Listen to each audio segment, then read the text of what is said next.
Se dice por ahí que existen dos tipos de fantasmas: los que aún no saben que han muerto y permanecen en el mundo creyendo estar con vida, y los que se han dado cuenta de su muerte, pero continúan en nuestro plano material en busca de alguien a quien puedan llevar a la oscuridad a donde ellos pertenecen.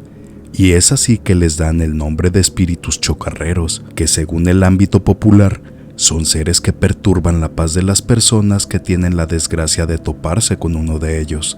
Aquella noche en una vieja cantina estaban dos compadres, Lázaro y Santiago. Habían bebido demasiado, pasados ya de copas, y pensando nada más que en el vino que ingerían, se levantaron para abandonar aquel lugar.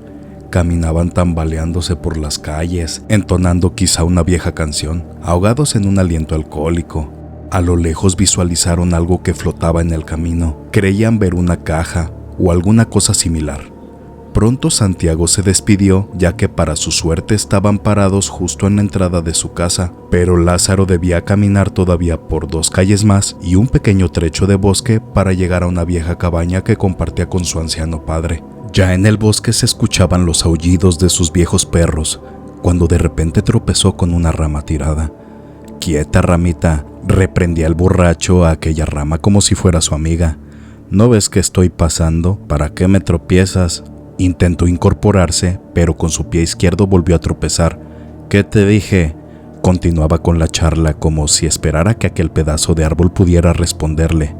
«Ya me voy, pedazo de basura. No me detengas, pues no tengo muchas ganas de platicar contigo». Al momento continuó con su camino. A unos pasos de llegar a su casa, se detuvo alegremente al pie de un árbol para hacer sus necesidades. Fue entonces cuando miró nuevamente aquella caja flotante. «¿Qué pasó? ¿Ya vienes de nuevo?», dijo en tono de burla. Mas su sorpresa se acrecentó cuando pudo notar que se trataba de una caja de muerto. No podía creer lo que sus ojos miraban esa noche. Intentó ponerse a salvo de sus alucinaciones, pero su tormento creció al mirar un hombre ahorcado arriba del árbol. Lázaro intentó escapar, pero cuando dobló el camino hacia la derecha, tropezó de nuevo con una rama y cayó precipitadamente. Ahí pudo ver con horror que había otro hombre decapitado, el cual aún se movía entre las hojas. Tomó como pudo el paso y corrió sin detenerse hasta llegar a su casa. Llamó con gran desesperación. Cuando el viejo abrió la puerta, el muchacho cayó desfallecido. Es así que no supo más de aquella terrible experiencia. Solo recuerda que al siguiente día, al toparse a la hora de siempre con Santiago, no quiso ir más a la cantina. «Vamos, Lázaro», decía con molestia Santiago. «¿Qué acaso el viejo te pega o ya eres una gallina?». «No, Santiago, es solo que quiero ir temprano a casa», respondió Lázaro con prudencia. «Solo una», insistía el compadre. «Una y no te molestaré más». Tanta fue la insistencia de Santiago y la debilidad de Lázaro que terminó aquella noche ahogado en llanto y reprochándole a su amigo la desgracia que lo acompañaría al andar por esos caminos. «Vamos, compadre, échate otra», dijo Santiago. Así pasaron las horas y el llanto de Lázaro crecía cada vez más conforme avanzaba la noche. Todos los presentes se sentaron para escuchar lo que el joven decía acerca de un ahorcado y un decapitado. Algunos soltaron en risas, pero otros más se mantuvieron callados al sentirse libres de estar locos, sabiendo que era el momento apropiado para relatar su historia. Hicieron una gran mesa juntando todas las pequeñas. Quien tomó la palabra fue Mauricio, que vivía justo en la loma donde Lázaro dijo haber visto por primera vez la caja. Aquel día recordó, llovía más de lo acostumbrado, por lo que no les pareció extraño que cortaran la luz ante tremendos relámpagos. Se disponía a ir a la cama cuando escuchó que alguien llamaba a la puerta. «¿Quién será?», se preguntaba para sí. No había alguien que le cruzara por la mente. Después de todo, aquella noche no esperaba a nadie. Los llamados a la puerta se volvieron más insistentes. «¿Quién?», preguntó cauteloso antes de acercarse a la puerta, pero no escuchó ninguna respuesta. «Escuche, está lloviendo y no pienso abrir hasta que me diga quién es». Ante las palabras tajantes, aún no había alguien que respondiera. Los llamados cesaron por un momento, así que Mauricio no dudó ni 2 veces en regresar hasta su habitación, la cual tenía una ventana que daba hacia la calle. Una vez ahí, volvió a escuchar los toquidos que se repetían, pero esta vez en su ventana. Preguntó, «¿Quién es?», pero ahora con gran enojo. Pudo notar como si una silueta se dibujaba por las cortinas. pero lejos de abrirlas, dijo una vez: «Escuche, solo abriré si me dice quién es». Esas palabras, lejos de calmar los llamados, hicieron que estos aumentaran tanto en magnitud como en cantidad. Finalmente, acabaron con la paciencia del muchacho. «Ya voy», dijo levantándose de su cama. «Vaya a la puerta». Al tomar sus zapatos, pudo mirar cómo aquella sombra se deslizaba hasta la puerta. «Vaya, por lo menos eso sí entiende», pensó él. Mauricio hizo una pequeña pausa justo en la cocina para tomar una vela y encenderla. Caminó sin preocupación hacia la puerta con su vieja escopeta en mano y maldiciendo a aquel visitante. «Qué imprudencia venir hasta ahora y sin luz». Al llegar a la puerta miró cómo permanecía en aquel lugar la sombra de aquel impertinente. Abrió como pudo para no perder de vista su vela y cuanto menos su escopeta. Al abrir, vio con espanto que aquel nocturno visitante se trataba de un hombre que llevaba su cabeza en las manos. Mauricio empujó a aquel ser y corrió camino abajo hasta encontrar ayuda, pero como era de esperarse, no encontró a nadie que le creyera. Su desagradable experiencia con el paso del tiempo se fue olvidando y las burlas de aquellos a quienes les confió lo que le había ocurrido aquella terrible noche. Pero poco después, y ante el notable silencio de los presentes, tomó la palabra Jacinto. «Pues yo sí te creo, amigo», dijo para iniciar su relato. Recordaba bien que estaba acostado sobre unas piedras cuando un escalofrío recorrió por su cuerpo desde los pies a la cabeza, erizando sus cabellos. Vio acercarse una extraña figura que le llamaba por su nombre. «Jacinto, Jacinto, acércate a este gran árbol». Jacinto creyó que todo aquello no era más que el producto de una noche incesante de copas. Después de todo, había bebido hasta muy tarde en la taberna, pero la voz no dejaba de escucharse hasta que se hizo más fuerte. «Jacinto, Jacinto, acércate a este gran árbol. Te mostraré cuál es la avaricia de los hombres porque estoy aquí». «¿Qué es lo que quieres?», preguntó Jacinto a aquella voz. «Que tomes mi lugar, desafortunado muchacho». Jacinto creía para entonces que se trataba de una broma y trató de ver en dónde estaba su amigo del alma. Seguramente sería José con algunos más de la cantina, pero aquella voz no dejaba de llamarle por su nombre y pedirle que tomara su lugar. Fue entonces cuando el muchacho pudo ver de dónde provenía la voz. «Ya sé dónde están, muchachos, déjense ya de tonterías», respondió Jacinto con una sonrisa. Sin pensarlo más, tomó camino hacia aquel árbol. Sin duda era el más grande de todos, pero inventar aquella historia, pensó para sí.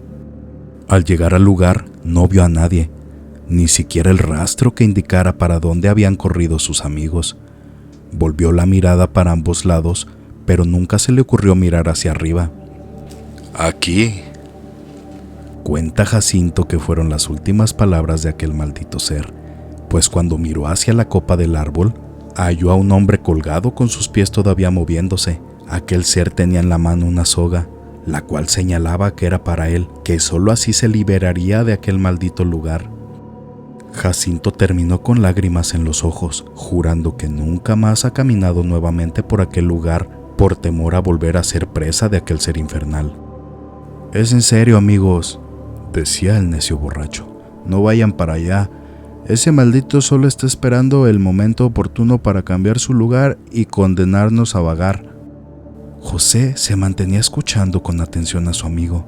No podía creer que a él también le hubiera ocurrido algo similar. Hacía días que no quería contárselo a nadie por miedo a las risas y habladurías, pero aquel momento era el apropiado para hacerlo. Después de todo, los presentes estaban bastante tomados y quizá para mañana ya no recordaría nada, y de esta manera inició su narración.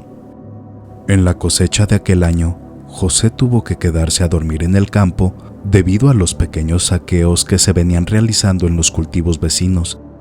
Ya llevaba con esa 3 noches, donde todo le había parecido normal y tranquilo, por lo que no dudó en llevar unas cuantas cervezas para la noche siguiente. Se encontraba en un pequeño tejabán maltrecho. Allí tenía su camioneta de color azul y su viejo perro que apenas podía moverse. Metió todo lo necesario y justo antes de dormir bebió por lo menos 6 cervezas. Pasadas unas horas, el sueño terminó por vencerle. Al menor ruido de su perro, el muchacho se incorporaba para poder ver y enfrentar a los amigos de lo ajeno. Al despertar se imaginaba cómo iba a detenerlos, tal vez cruzaba por su mente la paliza que le darían, pero qué más daba si podía evitar aunque fuera con eso el robo. Recuerda muy bien que a eso de la medianoche, justo cuando su reloj marcaba el cambio de hora, escuchó claramente que alguien tocaba la ventanilla, situación que no le parecía extraña, pues su madre se quedaba muy preocupada y tal vez había enviado a uno de sus hermanos a buscarlo. Se incorporó lentamente, ocultando con sus pies los envases vacíos de las cervezas ingeridas. La ventanilla estaba opaca, ya que hacía unos momentos que había dejado de llover, por lo que se veía obligado a abrir la ventana. Cuando lo hizo, vio ante sus ojos aquel ser tan espeluznante que sus compañeros de copas ya habían descrito con exactitud. Y la respuesta no fue diferente, pues dice haber echado a andar su camioneta camino abajo. No confesó haber vuelto a su huerta, por lo menos no en las noches. Hasta ese momento todos habían coincidido en una cosa, que cuando vieron a aquel ser, estaban completamente borrachos. Ante eso, solo había que preguntar una cosa. ¿Había visto alguien en su sano juicio a ese ser maléfico? El silencio no se hizo esperar. La respuesta al momento salió a relucir. Todo aquello no había sido más que el producto de su imaginación, acompañado y envalentonado con los efectos del alcohol. De pronto y ante esa conclusión, el semblante de todos los presentes cambió, para dar rienda a las risas y peticiones de copas. Pero aquella alegría les duró muy poco, pues al final de la cantina, justo en el último banco, se encontraba Florentino, que enseguida hizo uso de la palabra. Cuando lo vi, estoy seguro que no estaba tomado, dijo con gran aseveración. Todos volvieron sus miradas. Cierto era que el día en que Florentino dijo haber visto aquel espectro, no había llegado en toda la noche a la cantina, y a la mayoría les constaba que el muchacho no había bebido más de la cuenta desde hacía un mes, y mucho menos se quedaba a deshoras en la calle. Ese día 27 de mayo, justo a las 11:30 de la noche, Florentino caminaba tranquilamente rumbo a su casa. El motivo por lo que estaba todavía en pie por la calle era que su novia se encontraba enferma y salió un poco tarde de su hogar. Doblaba por la derecha cuando sintió un escalofrío que le heló todo el cuerpo. Unos pasos más adelante, escuchaba claramente que alguien le seguía. Volvió su mirada, pero las sombras de un par de gatos fue lo único que miró, por lo que continuó su camino. Cierta voz se escuchó a lo lejos. «Florentino, Florentino, ven aquí al árbol». Florentino miró nuevamente para asegurarse de que alguien andaba por ahí, pero el silencio permanecía alimentando las sombras. En ese momento se volvió a escuchar aquella voz. «Florentino, Florentino, te estaba esperando». El joven no recordaba tener problemas con nadie que lo pudiera estar esperando para rendir cuentas. Tales eran las palabras de aquel chico que ante el asombro de los presentes permanecía firme en su relato, recordando que cuando volvió a mirar al frente, vio cómo venía flotando una caja de muerto por la calle, como si se tratara de un funeral, solo que esta vez sin nadie que lo acompañara a su última morada. Creyó estar soñando, pero el fuerte viento que soplaba aquella noche le hizo recordar que aún no llegaba a casa. Tal parecía que los demonios andaban sueltos aquella terrible noche, que era acompañada de una penumbra y los aullidos de perros vagabundos se dejaban escuchar a lo lejos. Florentino pensó en llegar lo más pronto posible a su casa, evitando a toda costa pasar por aquella calle donde se veía la caja. De esta manera dobló hacia la izquierda en una pequeña callejuela, pero cuando se creyó a salvo, miró con horror que un hombre con las ropas desgarradas estaba justo parado frente a él. El muchacho recordó haber tenido valor para enfrentarse a ese ser diciéndole: «¿Quién eres y qué es lo que quieres?». Aquella aparición solo señalaba a aquel tenebroso árbol, para después continuar diciendo: «Solo quiero descansar, solo vengo por tu alma que me dará la libertad que tanto deseo». Florentino terminó su relato contando cómo sus pies en cuestión de segundos lo pusieron adentro de su casa. Aquella noche, todos los reunidos en la cantina acordaron que a la primera luz del siguiente día debían derribar sin piedad aquel árbol maldito y bendecir el lugar. Otros pensaron en poner una capilla y otros tantos con burla dijeron que eran cosas de borrachos. Verdad o no, lo cierto es que al día siguiente toda una congregación miró con asombro que en el árbol se encontraba colgado un pobre desdichado. razón por la cual no solo derribaron el árbol, sino que también quemaron sus restos y bendijeron el lugar. Cuentan los moradores que desde aquel instante nadie ha sabido más de aquella aparición. Otros cuentan que lo han visto en pueblos vecinos, pero nunca más en aquel viejo pueblo.